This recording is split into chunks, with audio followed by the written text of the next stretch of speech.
introducción. Sí, presentas a los dos. Presento a los dos. Luego al final ya cierro yo con las preguntas. Vale, como quieras. Sí.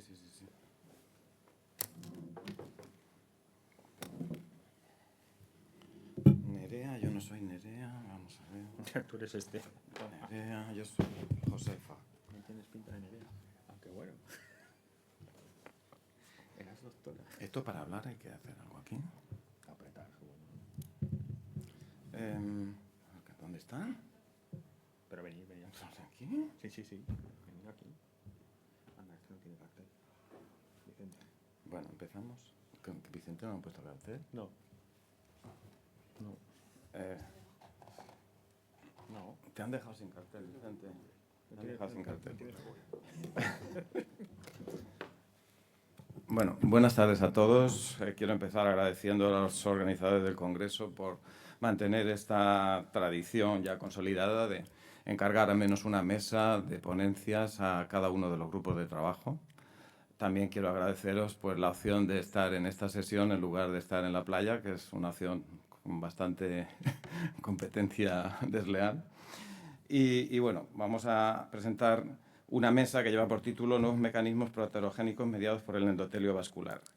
Supongo, bueno, nos conoceréis, vamos a presentar, moderamos el doctor Luis Miguel Blanco Colio y yo, que aparezco en el programa como doctora en farmacia. Debe ser alguien extremadamente celoso con la paridad de género y no ha podido dejar pasar de que haya paridad en moderadores también. Como ponentes tenemos a dos ponentes que nos van a hablar de temas en los cuales son expertos. En primer lugar, será la doctora Nerea Méndez Barbero, que nos va a hablar de la anesina 8 en las interacciones endotelio-leucocito y la progresión de la aterosclerosis. Y posteriormente, el doctor Vicente Andrés. Bueno, de Nerea decir pues que seguramente la conoceréis, lleva años viniendo, aunque es joven, al Congreso de la SEA, es una fiel participante. Viene de la Fundación Jiménez Díaz y está integrada en un grupo del cibercardiovascular. Por otro lado, el doctor Vicente Andrés también es uno de los miembros del Grupo de Trabajo de Biología Vascular, de los miembros fundadores. Es director de investigación básica en el CENIC y también dirige un grupo del cibercardiovascular en esta estructura que conoceréis a nivel nacional.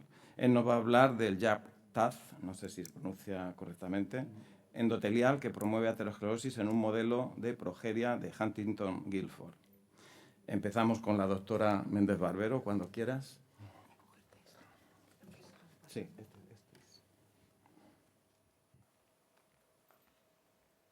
Buenas tardes a todos y espero que esta hora, que es un poco más tediosa, como dice José, se nos haga un poquito más amena con esto que vamos a hablar. Gracias por invitarme a dar la charla y bueno, voy a contaros un poquillo de uno de los trabajos que hemos estado trabajando estos últimos años y es la descripción de esta diana anexina 8 en las interacciones endotelio-leucocito y en la progresión de la placa. Bueno, como sabéis, y no voy a detenerme mucho en esto, pues las enfermedades cardiovasculares, es por ello por lo que estamos aquí, pues es la principal causa de muerte en los países desarrollados y entre ellas la aterosclerosis es la principal patología subyacente.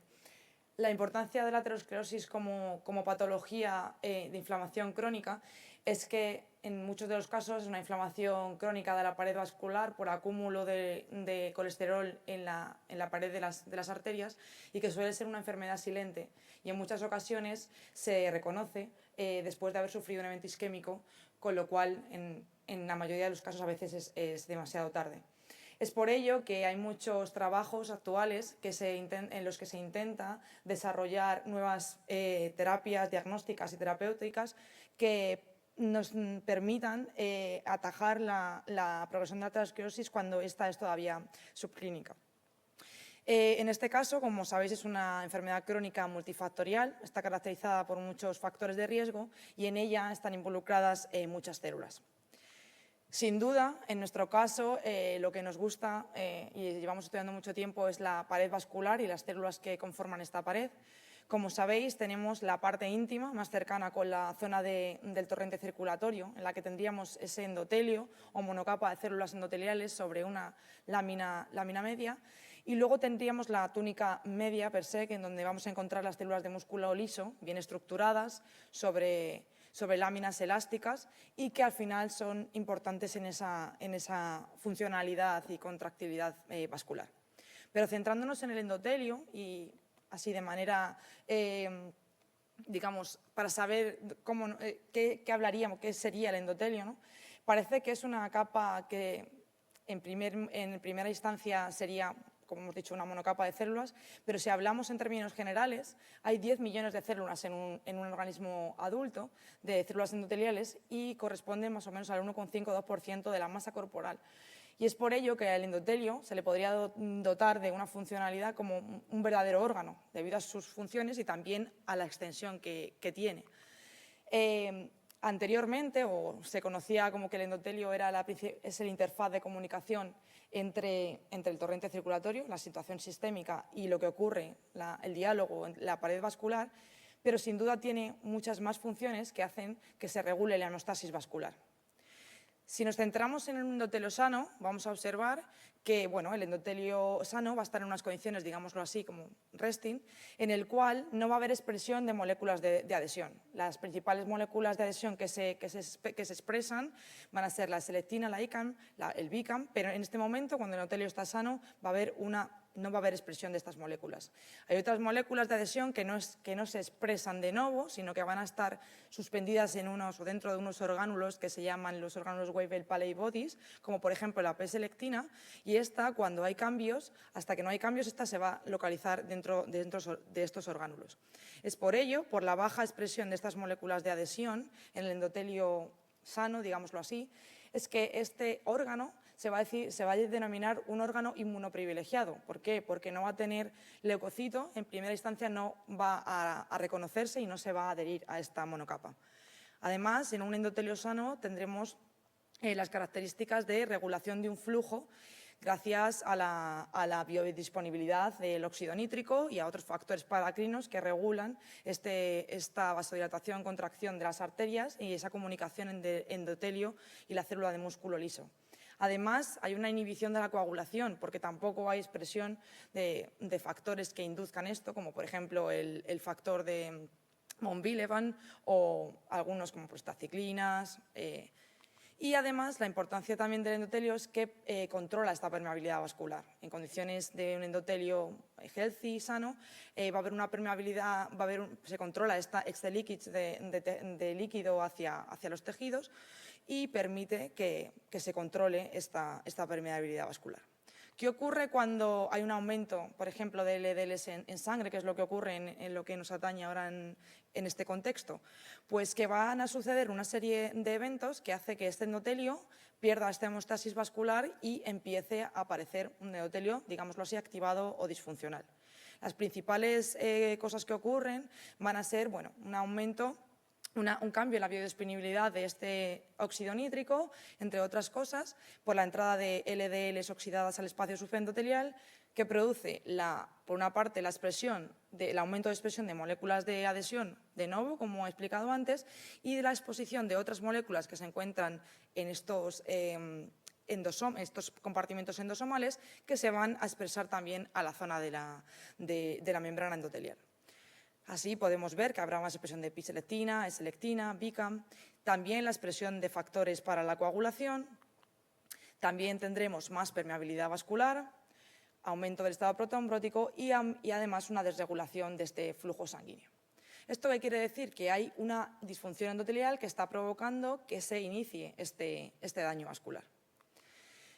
Como sabéis todos, la progresión de la placa de aterosclerosis conlleva, por tanto, posteriormente este acúmulo de células inmunes por esta activación del endotelio que se van acumulando en la zona subendotelial, formación de células espumosas, cambio fenotípico de células vasculares, en conjunto un microambiente proinflamatorio que podría llegar a producir una zona de cuerpo necrótico o necrotic core, que acabaría en última instancia con la ruptura de la placa y la posibilidad del trombo en el vaso.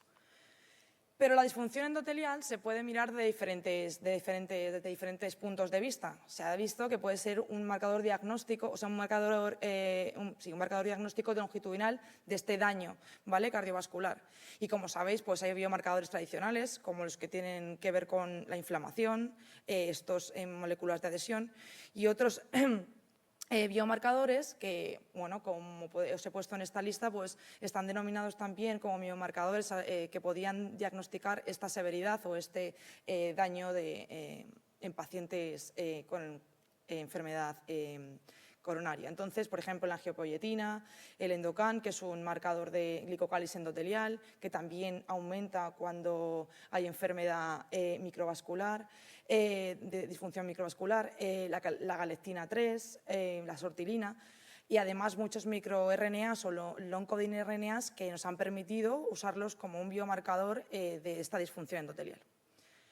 Asimismo, la disfunción endotelial también ha servido para utilizarlo como una estrategia terapéutica, ¿no?, intentar prevenir esta disfunción a través de lo que ya conocemos todos como fármacos o medicamentos, como las estatinas, los antiinflamatorios o los antiplaquetarios, y otros que suponen, que no son farmacológicos, sino que suponen el control del estilo de vida, como pues control de la dieta, el tabaco, ejercicio o dietas antioxidantes.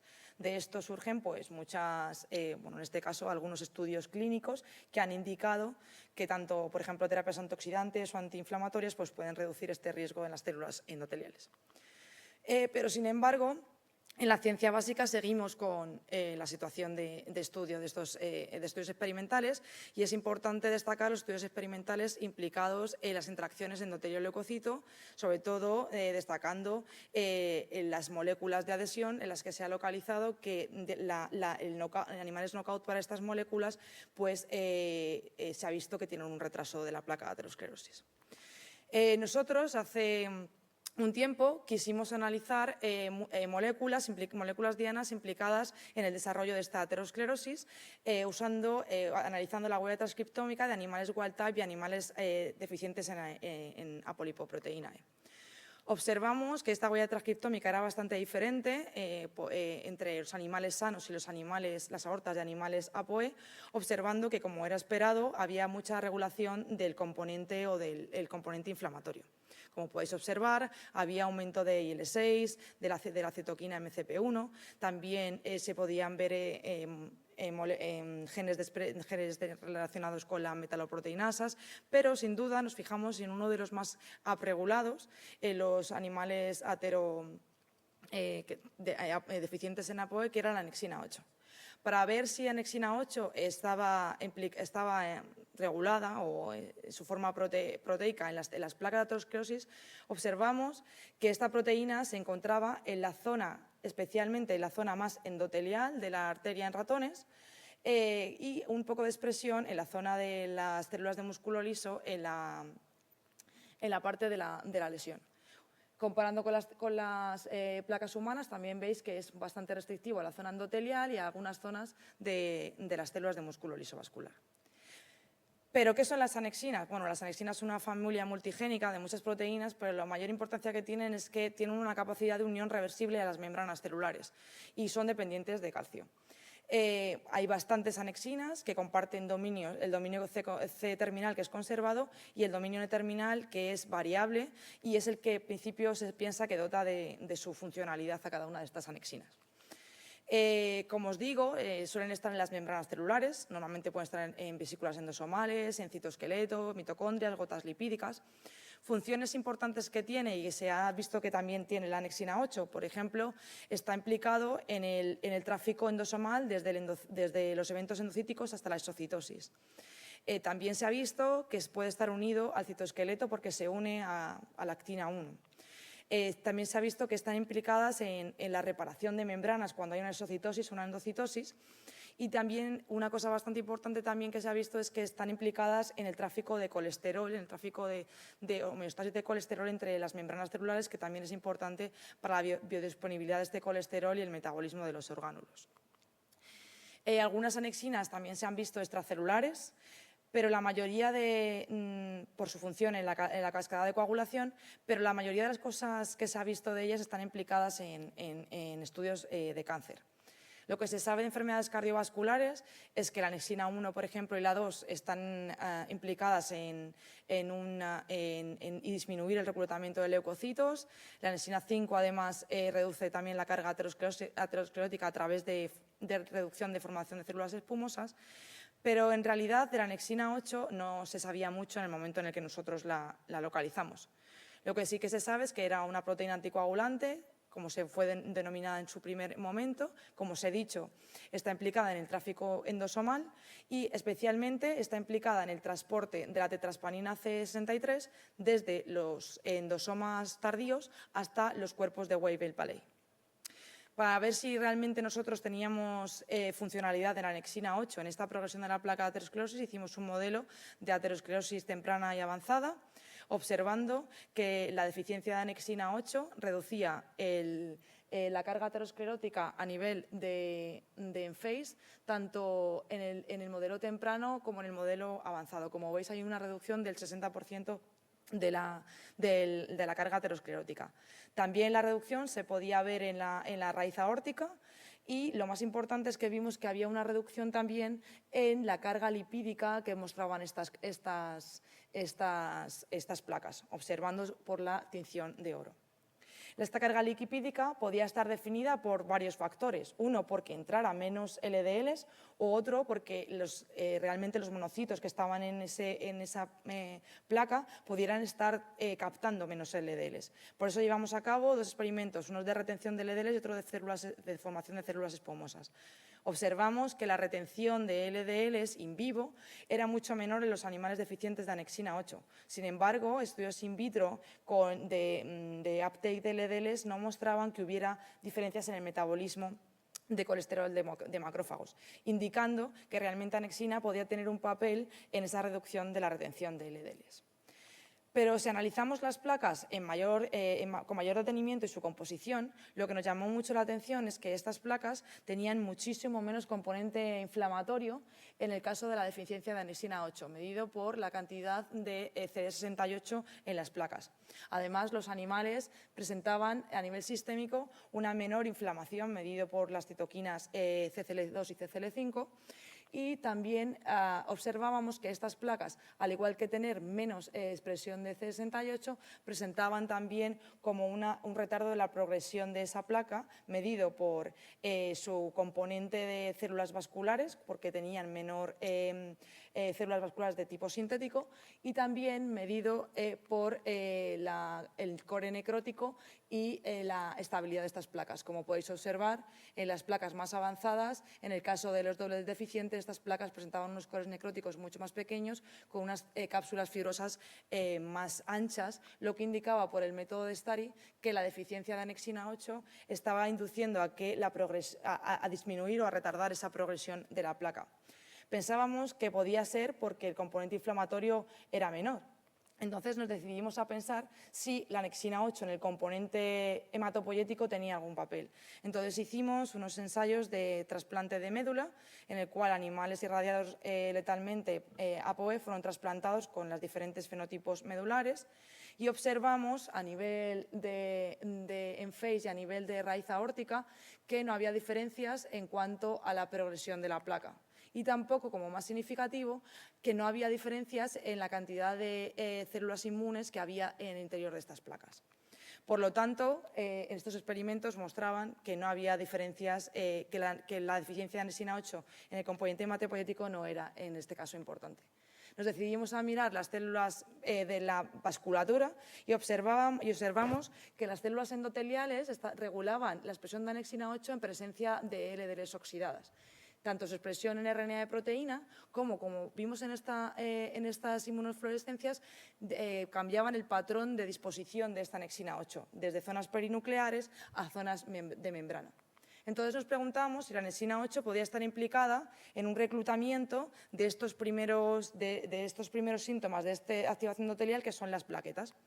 hicimos ensayos de adhesión plaquetaria dinámicos, poniendo en un bioreactor capas de células endoteliales con ecocultivos de plaquetas, y observamos que un endotelio activado tenía, en el caso de la deficiencia de anexina 8, este endotelio tenía menos capacidad de agregación plaquetaria si lo comparamos con el wild type, observando que la importancia de esta agregación plaquetaria no era debido a las plaquetas, puesto que estas plaquetas se activaban de la misma forma cuando no había anexina 8, sino a la presencia no de anexina 8 en el endotelio.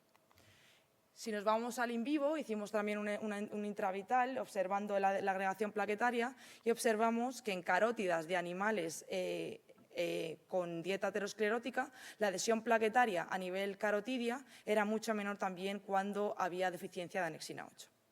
Pero ¿puede la anexina 8 no solo regular la adhesión plaquetaria, sino también la adhesión de los diferentes leucocitos, o puede estar regulando la expresión de estas moléculas de adhesión? Pues hicimos experimentos in vitro en los cuales vimos que mientras que las LDLs oxidadas estaban regulando la expresión de las principales moléculas de adhesión como P-selectina, CD31 o E-selectina, en el caso de la deficiencia de anexina 8, estas moléculas de adhesión no se regulaban de la misma forma. Sin embargo, la anexina 8 no tenía nada que ver con las otras moléculas de adhesión como PICAM y ICAM. Esta regulación diferencial era tanto a nivel de RNA como a nivel de secreción de estas moléculas en el suero, como también en los animales. Observamos que los animales deficientes para anexina 8 tenían mucha menos secreción de moléculas de adhesión en el suero.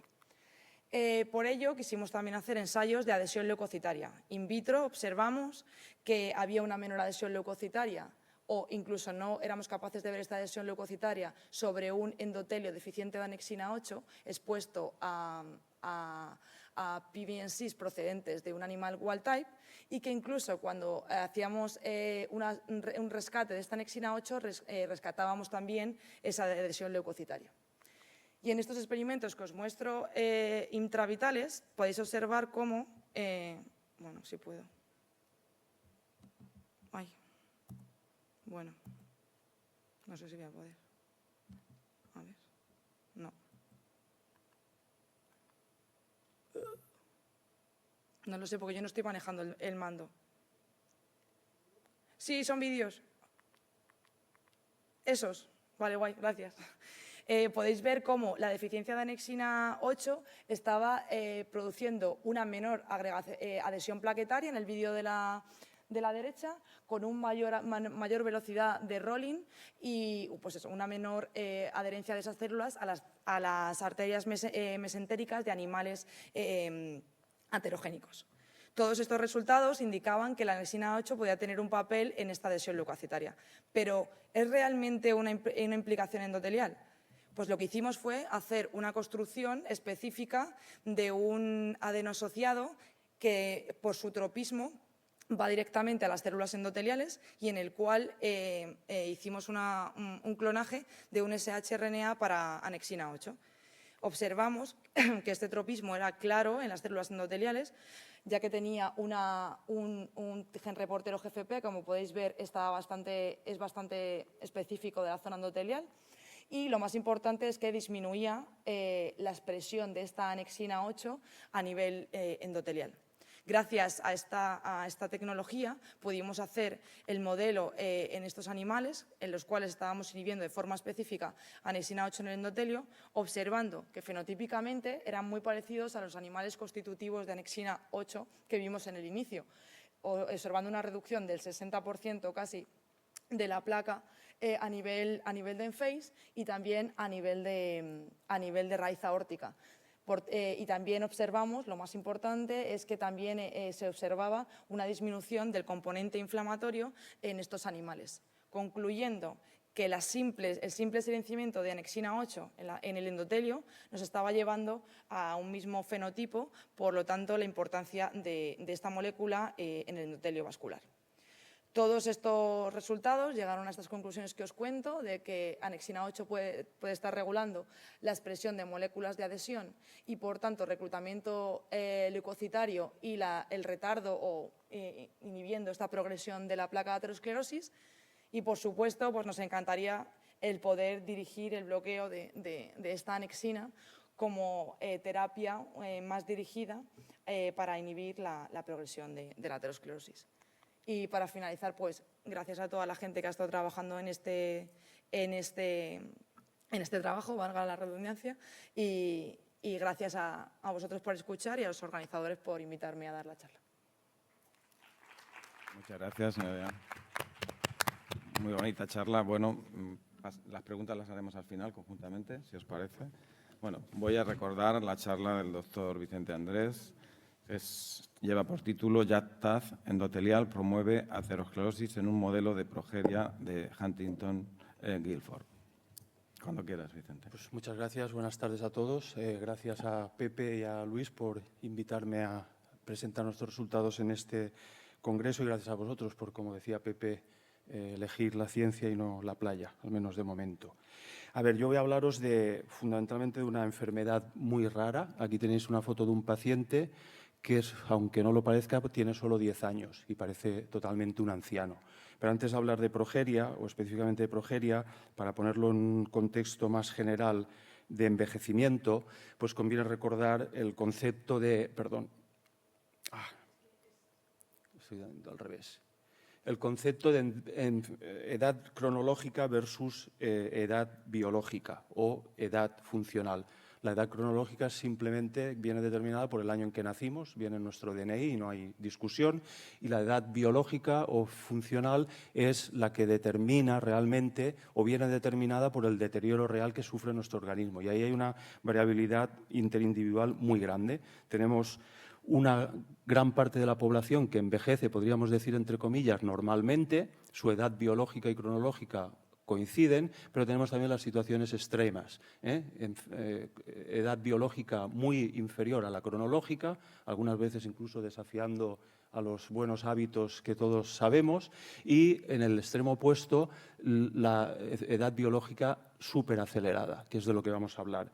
Y también recordaros algo que ya nos adelantó hace prácticamente 400 años Thomas Sydenham, que es que somos tan viejos como lo son nuestras arterias. Y esto hoy en día lo hemos comprobado perfectamente con biomarcadores. Hay una correlación exquisita entre la edad biológica y, entendido como envejecimiento general, y el envejecimiento de nuestro sistema vascular.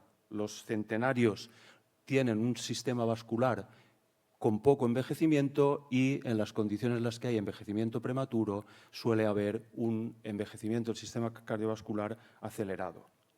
Bien, hablando ya de progeria, se llama Hutchinson-Gilford progeria porque la describieron por primera vez Hutchinson y Gilford, y aquí tenéis una secuencia del paciente que presentó Gilford, que como podéis ver, como decía antes, en cuestión de 15 años pues sufre un deterioro multiorgánico que corresponde al de un anciano. Tuvimos que esperar hasta el año 2003 para que dos grupos simultáneamente descubrieran que esta enfermedad ultra rara, con una prevalencia de tan solo 1 en 19 millones, con unos 150 pacientes en todo el mundo, se debe a una mutación de novo silenciosa en heterocigosis en el exón 11 de la lamina A, el gen LMNA. La mayoría de pacientes tienen esta mutación puntual y recordaros que LMNA, el gen LMNA, codifica para las laminas de tipo A, fundamentalmente lamina A y C, se expresan en la mayoría de células somáticas diferenciadas de nuestro cuerpo y se ensamblan para formar estos filamentos intermedios de tipo 5 que se localizan, como veis aquí en el esquema, en el anillo perinuclear. Interaccionan con proteínas de la membrana nuclear o ancladas en la membrana nuclear, también con la cromatina. Por tanto, además de proporcionar un soporte mecánico al núcleo, regulan una cantidad de procesos celulares fundamentales, como es la organización de la cromatina, la reparación del DNA, transcripción, transducción de señales, entre muchas otras. En condiciones normales,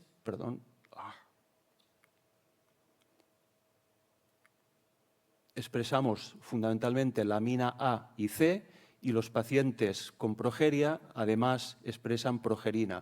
Y esto ocurre por un proceso de procesamiento aberrante del pre-mRNA. Se eliminan 150 nucleótidos del exón 11 y se genera una proteína truncada que se denomina progerina.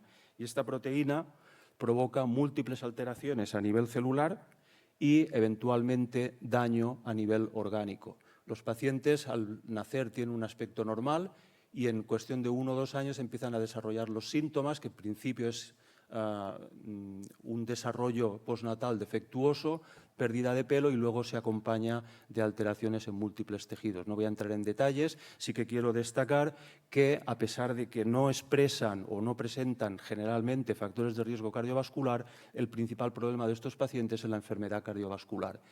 Calcificación vascular, endurecimiento de las arterias, pérdida del celular músculo liso, aterosclerosis y sus complicaciones trombóticas, falleciendo a una edad promedio de 14 años y medio, fundamentalmente por infarto de miocardio, fallo cardíaco, insuficiencia cardíaca o ictus cerebral. Y a pesar de que hay algún tratamiento paliativo con algún beneficio, no hay una cura para esta enfermedad. Por lo tanto, en mi grupo llevamos 15 años más o menos trabajando en intentar identificar los mecanismos que provocan este aceleramiento de la enfermedad cardiovascular en progeria, utilizando modelos animales, ratones y también un modelo de cerdo. De lo que os quiero hablar hoy lo divido un poco en 2 partes: el papel de diferentes tipos celulares que juegan, o cuál es el papel relativo de los múltiples tipos celulares que participan en la enfermedad cardiovascular y nuevos mecanismos, en particular YAPTAZ en el endotelio, y cómo todo esto puede ayudarnos a desarrollar nuevas terapias. Sobre el papel de diferentes tipos celulares, muy rápidamente, el abordaje que hemos utilizado es 2 modelos de ratón, este que generó el laboratorio López Otín, que inicialmente no expresa progerina, pero cruzado con un ratón transgénico CRE puede dar lugar a expresión de progerina de un modo específico de un tipo celular de nuestra elección. Y este es el que generamos nosotros en nuestro laboratorio, que es al contrario. Inicialmente expresa progerina ubicuamente, como los pacientes, y a través de cruces con ratones transgénicos podemos eliminar la progerina de un modo específico de tejido. Y todo esto lo hemos aplicado para estudiar el papel de adipocitos, células mieloides, músculo esquelético y, de lo que voy a hablar hoy, músculo liso vascular y endotelio sobre todo. Y con estos modelos de ratón lo que hacemos es un fenotipado muy exhaustivo que incluye supervivencia, peso y toda una serie de parámetros cardiovasculares. El abordaje para estudiar el papel de endotelio y músculo liso ha sido cruzar estos 2 modelos de ratón con transgénicos que expresan la CRE controlado por V-cadherin, que sería para suprimir o expresar la progerina en el endotelio, y lo mismo con el SM22-alfa para suprimir o expresar la progerina en las células de músculo liso. Obviamente no tenemos tiempo de repasar todo esto. He escogido este trabajo muy reciente para mostraros las grandes diferencias que hay entre el endotelio y el músculo liso en el contexto de progeria. Lo que hicimos es 4 grupos de ratones, wild type sin progerina, expresión de progerina ubicua y suprimir la progerina en endotelio o en músculo liso. Estos ratones les inyectamos adenovirus que expresan el mutante activo de PCSK9 para inducir hipercolesterolemia, acompañado también de una dieta rica en grasa. Como podéis ver aquí, conseguimos en los 4 grupos de ratones dislipidemia, el colesterol total aumenta, así como las LDLs. Cuando analizamos la aterosclerosis, lo primero que vimos es que, como ocurre en los pacientes, la expresión ubicua de progerina provoca un aumento exagerado de aterosclerosis, tanto en el callado aórtico como en la aorta torácica. Y cuando analizamos los ratones con supresión de progerina en endotelio aquí, vemos que no mejora en absoluto la aterosclerosis, aquí tenéis cuantificado, y cuando eliminamos la progerina en las células de músculo liso, como veis, este ratón suprime totalmente el exceso de aterosclerosis para comportarse esencialmente como un ratón wild type. El resto lo resumo en este esquema. Cuando eliminamos la progerina solo en el cuando expresamos la progerina solo en el endotelio, el ratón aparentemente es absolutamente normal, y cuando eliminamos la progerina solo en el endotelio, el ratón mantiene su fenotipo progérico, como ocurre con el ratón que expresa progerina en todo el organismo. Sin embargo, cuando eliminamos la progerina en las células de músculo liso, estos ratones no presentan prácticamente fenotipo progérico, tienen una supervivencia normal, peso corporal normal, no hay exceso de aterosclerosis, como os acabo de enseñar, y cuando expresamos la progerina solo en músculo liso, recapitulamos esencialmente el fenotipo progérico. De manera que, por lo menos en el ratón, parece claro que las células de músculo liso son una diana principal de actuación. Como conclusión, podríamos decir que,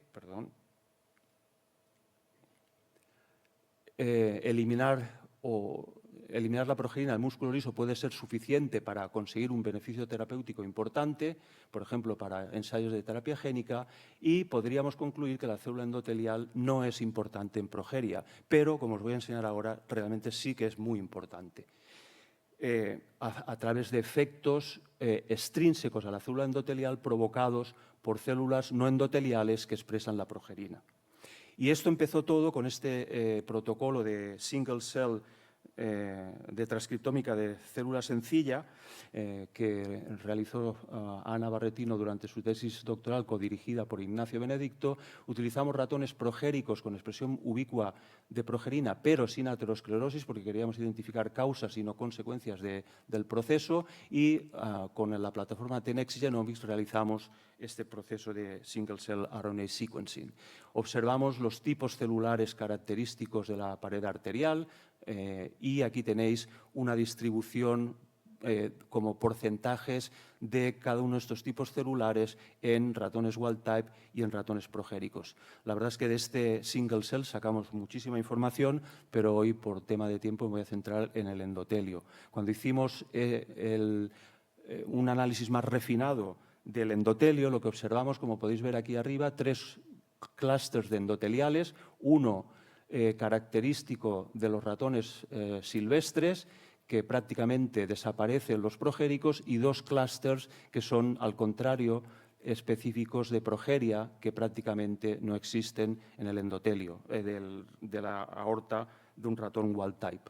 Y vimos, y no voy a entrar en los detalles, alteraciones transcripcionales en estas endoteliales del ratón progérico que eran consistentes con una activación del endotelio y con el reclutamiento de leucocitos. Y todo esto lo pudimos verificar a nivel de proteína. Aquí tenéis moléculas que ya ha comentado antes Nerea, muy importantes para el reclutamiento leucocitario, que veis que significativamente aumentan en progeria, BCAM1 y selectina P, y todo esto se acompaña con un aumento muy significativo del reclutamiento de leucocitos sin que haya cambios en la cantidad de células blancas circulantes en el torrente sanguíneo. Entre los cambios transcripcionales realizamos este análisis de IPA y podemos ver toda una serie de vías transcripcionales activadas en progeria, y nos llamó mucho la atención la vía de YAP y de sus correguladores de la familia TET4. Estos factores transcripcionales que interaccionan en el núcleo para formar un complejo transcripcionalmente activo, se sabe, produce la activación de múltiples genes, y como podéis ver aquí en progeria, estos genes diana están muy activados en las células endoteliales de los ratones progéricos. Recordaros que esta familia de factores de transcripción son esenciales para regular la respuesta de las células a cambios mecánicos en su microambiente. De manera que normalmente se encuentran en ausencia de estímulos de una manera inactiva fosforilada en el citoplasma para su degradación, y cuando se produce activación, por ejemplo, con flujo sanguíneo alterado o un aumento de la rigidez de la matriz extracelular, se defosforilan, entran en el núcleo y activan estos genes. Lo primero que hicimos es comprobar que efectivamente por PCR cuantitativa y utilizando células endoteliales aisladas de aorta se produce la activación de dianas de YAP-TAZ y también a nivel de proteína. No voy a entrar en detalle, Western blots y localización nuclear de YAP-TAZ nos muestran la activación a nivel de proteína. Y lo siguiente que quisimos comprobar, obviamente, es por qué se produce esta activación de YAP-TAZ.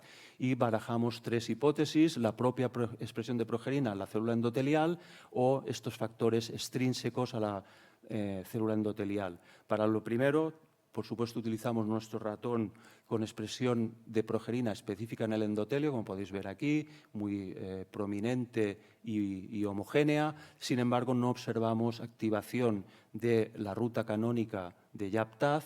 Tampoco, no lo muestro aquí, pero tampoco observamos un aumento de reclutamiento leucocitario y, perdón, el reclutamiento leucocitario sí que está enseñado, indicando que la expresión de progerina en el endotelio no es el estímulo que provoca esta activación de YAP-TAZ. Así que decidimos centrarnos en los factores externos a la célula endotelial. En primer lugar, analizamos el flujo hemodinámico y lo que pudimos comprobar por varias técnicas. Primero, por ecografía vascular, pudimos demostrar una reducción en la velocidad media de la velocidad del flujo sanguíneo en diferentes porciones de la aorta y además un aumento o una presencia significativa. La mitad de ratones progéricos versus ninguno wild type desarrollaban insuficiencia aórtica en la aorta descendente. Además, también como marcadores de alteraciones en el flujo sanguíneo, observamos un aumento significativo en la mispolarización del aparato de Golgi en las células endoteliales progéricas y un aumento del porcentaje de células endoteliales ciliadas. Como digo, son marcadores de disfunción, perdón, de alteración del flujo vascular. Y respecto a la matriz extracelular, lo que hicimos es colaborar con Ricardo García del CSIC en Madrid y seguir este protocolo, aislar la arteria torácica, la aorta torácica, la abrimos longitudinalmente, la sometemos a un proceso químico de descelularización, que como podéis ver aquí es muy efectivo. Aquí está en blanco las células endoteliales antes de descelularizar y después. Y estas preparaciones descelularizadas las sometemos a microscopía de fuerza atómica y analizamos longitudinalmente y lateralmente la rigidez de esa matriz extracelular subendotelial. Y como podéis ver aquí, en todos los casos vimos un aumento de rigidez en las aortas progéricas. Y todo esto se asociaba también con un aumento de la fibrosis, tanto en la zona luminal, en directo contacto con el endotelio, como en general en toda la arteria. Así que decidimos, el siguiente paso obvio es ver si inhibiendo YAP-TAZ podíamos inhibir el fenotipo progeroide en estos ratones. Lo hicimos con este fármaco, con verteporfin, que lo que hace es reducir los niveles de YAP-TAZ y inhibir la interacción de YAP-TAZ con los factores de transcripción TED. Es un fármaco aprobado por FDA y se utiliza para el tratamiento de la degeneración macular asociada a la edad, que es la causa principal de ceguera en la población anciana. Y simplemente como curiosidad, para esta utilidad o para esta aplicación se desarrolló como un fármaco fotosensible. Se aplica tópicamente en el ojo, se le aplica luz de 690 nanómetros y por un proceso de apoptosis degeneran los vasos, los microvasos de la retina que provocan la disfunción. Pero posteriormente se vio que este fármaco además es un potente inhibidor de YAP-TAZ. Esto es independiente de YAP-TAZ, es simplemente un efecto físico y gracias a este efecto inhibidor de YAP-TAZ se ha visto en diferentes modelos animales que es muy efectivo para reducir diversas patologías, incluyendo cáncer, fibrosis, etc. Por tanto, hicimos unos experimentos en los ratones progéricos a los que administramos vehículo o verteporfina y a tiempos muy cortos recogimos la arteria y pudimos comprobar una muy eficaz inhibición de la ruta TAZ con este Western blot y otros parámetros que no tengo tiempo de enseñar. Y además todo esto se acompañó de una inhibición muy significativa del reclutamiento de leucocitos en la pared arterial y esto se asociaba con una disminución o con una inhibición de la activación de moléculas de adhesión como es P-selectin, VCAM1 e ICAM1. Y el siguiente experimento obvio fue mirar cantidad de aterosclerosis y lo que observamos es que sin afectar a los niveles circulantes de leucocitos y sin afectar al colesterol circulante total o libre, se producía una disminución significativa de la aterosclerosis en la aorta, pero también en las arterias coronarias de estos ratones. Así que, en resumen, lo que hemos podido demostrar es que, aunque el tipo celular que parece ser más importante en progeria es la célula de músculo liso, también el endotelio contribuye al desarrollo de la enfermedad vascular. Concretamente, lo que hemos visto es que se produce una activación de YAPTAZ en el endotelio, muy probablemente, al menos en parte, debido a alteraciones en el flujo sanguíneo y a la rigidez de la matriz extracelular subendotelial. Esto provoca inflamación, acumulación de leucocitos y contribuye al proceso de arteriosclerosis por un proceso que podemos inhibir con este fármaco verteporfin. También, y no tenemos tiempo, vimos múltiples alteraciones a nivel de músculo liso, células inmunes, que también pensamos y que estamos investigando contribuyen significativamente al proceso. Y otro proceso, otro mecanismo de disfunción endotelial también muy importante que hemos visto en progeria es la transición endotelial mesenquimal, que consiste, es un proceso complejo, pero por simplificar consiste en un cambio fenotípico del endotelio que pasa a adquirir un fenotipo mesenquimal proinflamatorio. Estas células se transforman en diferentes tipos celulares mesenquimales con características proinflamatorias que se ha visto que tanto en ratones como en humanos contribuye a la aterosclerosis normal. Nosotros lo que hemos visto en nuestros modelos de ratón es que se produce un exceso de endo-MT inducido por progerina. Esto fue la tesis doctoral de Rosa Nevado, también codirigida por Magda y con la ayuda excepcional de Pilar. Y lo que vimos, y yo creo que quiero resaltar esto porque es muy interesante, que este proceso de endo-MT lo provoca tanto la expresión de progerina ubicua como la expresión de progerina específica del músculo liso, pero no ocurre en el modelo de expresión de progerina específico en el endotelio. O sea que nuevamente es un proceso que es extrínseco a la célula endotelial, aunque la célula endotelial, por esta activación del proceso endo-MT, contribuye al desarrollo de arteriosclerosis, como pudimos comprobar en experimentos en los cuales utilizamos este fármaco, SIS3, que es un inhibidor de la ruta de TGF-beta SMAD3, que es uno de los bien conocidos activadores de esta transición endotelio-mesenquimal, y aquí, pues, con múltiples parámetros pudimos demostrar que esta inhibición mediada por SIS3 tenía un efecto beneficioso en los ratones progéricos a nivel vascular. Así que, resumiendo, este es un poco nuestro modelo de trabajo después de muchos experimentos en múltiples líneas de ratón.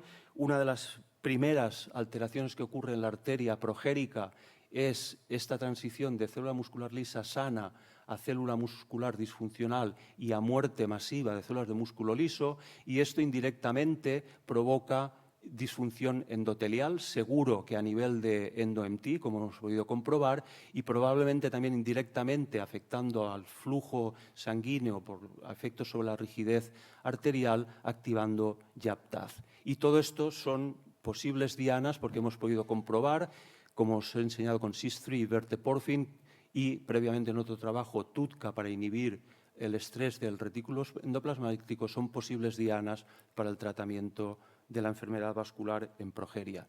Y ya para cerrar, no sé si me queda tiempo, un minuto.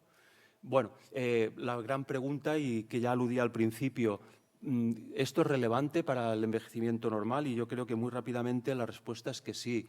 Las características del envejecimiento normal, que no voy a entrar en detalles, que se describieron muy bien en este review publicado hace ya años en Cell, pues ocurren también en progeria. Las alteraciones cardiovasculares que ocurren en el envejecimiento normal, pues la inmensísima mayoría ocurren también en progeria. Es cierto que los causantes de la enfermedad, los causantes primarios de la enfermedad cardiovascular o vascular en concreto son diferentes en progeria y en envejecimiento normal. En envejecimiento normal el dogma clásico es la disfunción endotelial que provoca la inflamación y la aterosclerosis. En progeria, como hemos visto, es fundamentalmente la disfunción del músculo liso, su muerte, y secundariamente la disfunción endotelial. Son diferentes, pero los mecanismos que ocurren en ambos contextos son muy similares, coinciden en ambos procesos. Y finalmente, también muy importante, aunque no tengamos la mutación, seguramente todos nosotros estamos produciendo niveles bajos de progerina, como han demostrado en trabajos diferentes grupos de un modo independiente, sugiriendo que tal vez la progesterona pudiera también contribuir en alguna medida al desarrollo, al envejecimiento normal. Y con esto acabo. Yo creo, espero haberos convencido que estudiar una enfermedad extremadamente rara pues también nos puede ilustrar sobre el proceso de envejecimiento normal. Muchas gracias a mi fantástico grupo. Estos son miembros actuales y miembros pasados del grupo, especialmente Ignacio y Magda, por todo lo que han contribuido, y a todos nuestros colaboradores del CENIC, de fuera del CENIC, el apoyo técnico y la financiación que permite nuestro trabajo. Muchas gracias.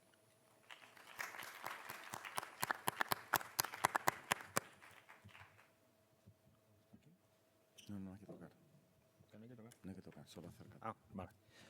Muchas gracias, Vicente y Nerea, por estas dos estupendas presentaciones que nos han puesto de manifiesto el papel relevante que juega la célula endotelial, que muchas veces está un poco denostada por ser una monocapa que está ahí, que a veces funciona mal, pero que el resto de células de la pared son las que siempre nos fijamos en que son las que provocan el aumento de la placa de ateroma, la degradación de la matriz, la rotura, etc.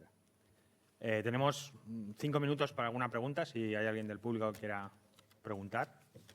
Sí, la doctora Maimón. Tenemos varias. Vamos a tener que probar. Sí. Pensaba que había que tocar aquí en algún lado. Creo que los activan.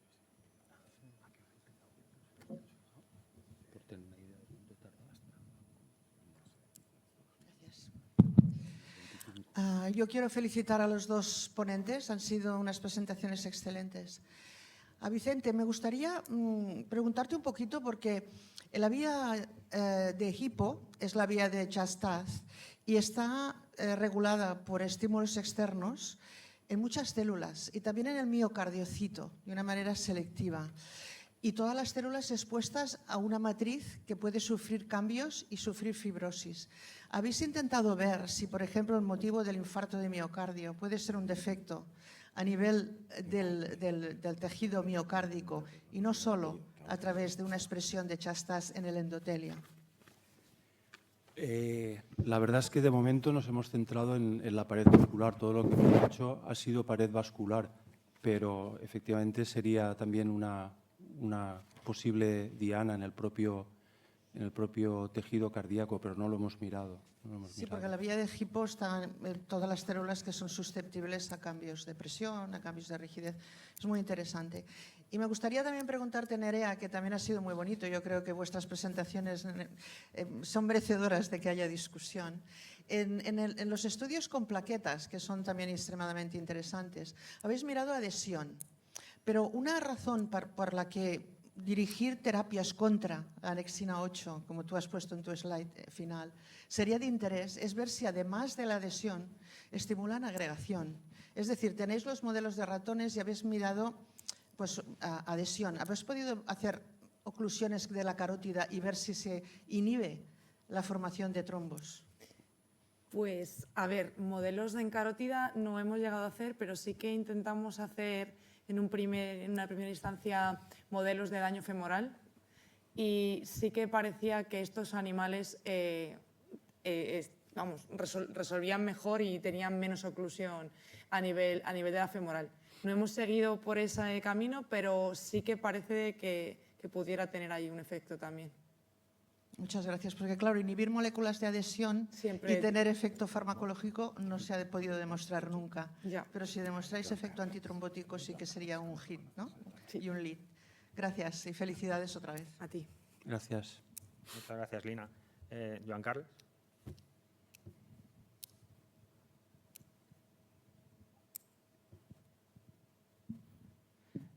Yo me sumo a las felicitaciones, una mesa muy interesante. Era una pregunta relacionada con anexina 8. Si hay estudios en humanos genéticos con mutaciones que aumenten la expresión o la disminuyan y que puedan corroborar vuestros resultados in vitro. Pues desafortunadamente no te puedo contestar porque no hemos visto ningún estudio. Es verdad que hay mucha... O sea, lo que se sabe de anexina 8 está más relacionado con temas de cáncer. No hay nada de cardiovascular. Y en cáncer no se ha demostrado ninguna tampoco mutación que pueda llevar a la regulación de esta proteína. Así que de momento no te puedo contestar a esa pregunta.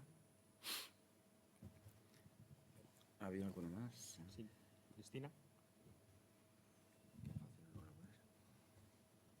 Muchas felicidades a los dos. Mi pregunta va dirigida a Nerea y es si habéis analizado cuál es el mecanismo por el cual la anexina 8 se está induciendo en la lesión aterosclerótica, si la relacionáis simplemente con los niveles de lípidos, la LDL oxidada, o pensáis que hay algún otro mecanismo detrás.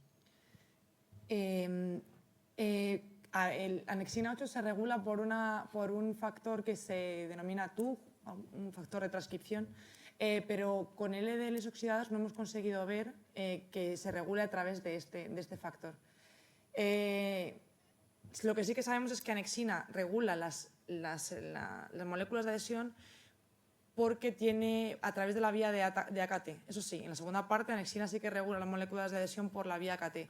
Tampoco descartamos que pueda ser por un mecanismo simplemente de movilización, ¿vale? De que esté trabajando en los endosomas y trabaje en la movilización de estas moléculas directamente a la membrana. Pero cómo exactamente las LDL regulan la anexina, pues lo que te digo, lo único que se sabe que es este factor de transcripción, de momento con nuestro estímulo no hemos conseguido ver esa regulación. ¿Alguna? No, si no hay ninguna más, yo hago una. ¿Alguna pregunta más de la audiencia? Bueno, pues Pepe, ¿tú que tienes una pregunta? Sí, bueno, yo voy a acabar con una observación tipo pregunta para Vicente. El hecho de que esté implicada en el proceso JAP-TAP, por lo que he podido aprender, realmente abre muchas posibilidades, porque tú has hablado, por ejemplo, de TGF-beta y MAT3 como si fuese algo colateral, pero resulta que JAP-TAP también interactúa con el MAT3, además se une a la beta-catenina y participa en la vía de Wnt, o sea, aparte de la de HIPO, o sea, abre unas posibilidades tremendas de investigación, yo creo, esta temática. Lo que pasa es que también tiene el inconveniente que, como ocurre en muchos otros escenarios, pues al ser tan necesario para muchos procesos fisiológicos, pues el tema de inhibirlo pues también puede tener sus... En el caso de progeria, como la afección vascular, al menos en el ratón, yo siempre quiero puntualizar al menos en el ratón, porque no sabemos en humanos, está muy determinada por las alteraciones vasculares, pues a lo mejor en ese contexto global ha sido positivo, pero en una situación más amplia de envejecimiento normal, pues a lo mejor no. Hay que hacer algo más dirigido al tipo celular específico. ¿Y sabéis, Vicente, cuando tenéis muerte masiva de células de músculo liso, que es lo que provoca la disfunción endotelial, ¿esto es debido a una necrosis secundaria de esas células? ¿O es que hay un fallo en la ferocitosis y hay un fallo en la limpieza de todos los cuerpos apoptóticos que provocan la disfunción endotelial? ¿Tenéis idea de...? No hemos mirado ferocitosis, pero también podría ser. Lo único, no lo enseña, pero uno de los modelos de expresión de progerina específico lo hicimos en células mieloides y ahí no vimos ningún efecto, pero bueno, es muy indirecto. No hemos mirado específicamente ferocitosis, que podría ser. Vale. Pues si no hay más preguntas, nos ajustamos prácticamente al tiempo. Dar de nuevo a felicitar a los dos ponentes y darles las gracias por sus estupendas presentaciones, y a todos los que habéis venido a verlas, pues espero que hayáis aprendido mucho de lo que es el endotelio, la disfunción endotelial y los nuevos mecanismos que se están investigando actualmente. Muchas gracias a todos.